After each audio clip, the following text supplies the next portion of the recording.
السلام علیکم ورحمۃ اللہ وبرکاتہ۔ پیارے ناظرین، کچھ لوگ نماز پڑھتے ہیں تو ان کے پیشانی پر کالا نشان پڑ جاتا ہے، یعنی کالا دھبا پڑ جاتا ہے۔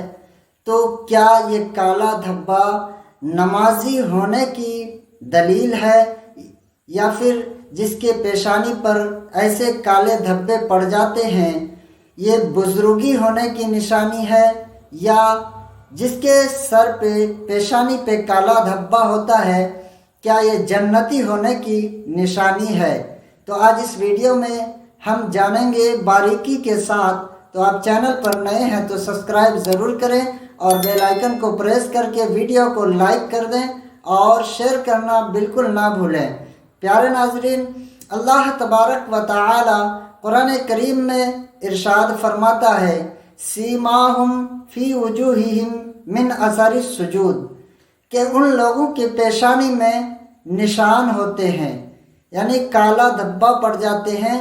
یہ صحابہ کرام کے حوالے سے قرآن کریم کی یہ آیت نازل ہوئی کہ صحابہ کرام جب نماز ادا کیا کرتے تھے وہ کچی زمین میں نماز پڑھا کرتے تھے، یا پھر کھجور کی چٹائی میں نماز ادا کیا کرتے تھے۔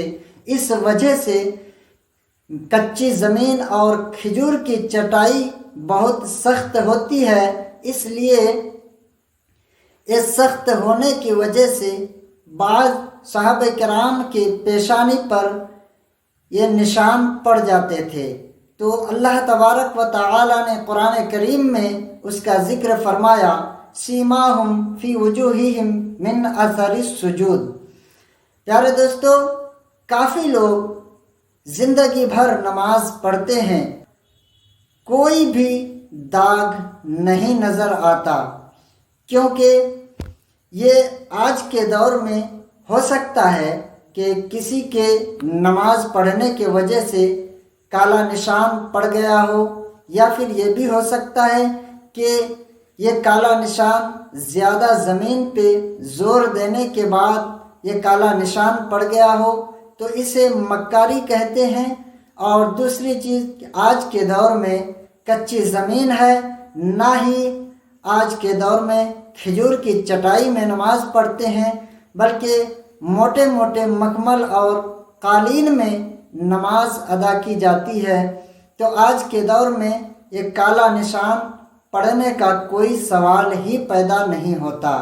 پیارے ناظرین، پھر بھی اگر آج کے دور میں کسی کا کالا نشان آپ کو دکھ جاتا ہے یا کالا نشان ہو جاتا ہے تو ہو سکتا ہے زیادہ نماز سجدے میں زور دینے کی وجہ سے ہے، یا تو پھر یہ مکاری کر کے اپنا کالا نشان بنا لیا ہے۔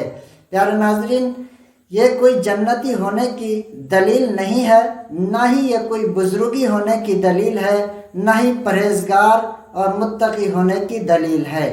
پیارے ناظرین، ویڈیو کو زیادہ سے زیادہ شیئر لازمی کر دیں۔ السلام علیکم ورحمۃ اللہ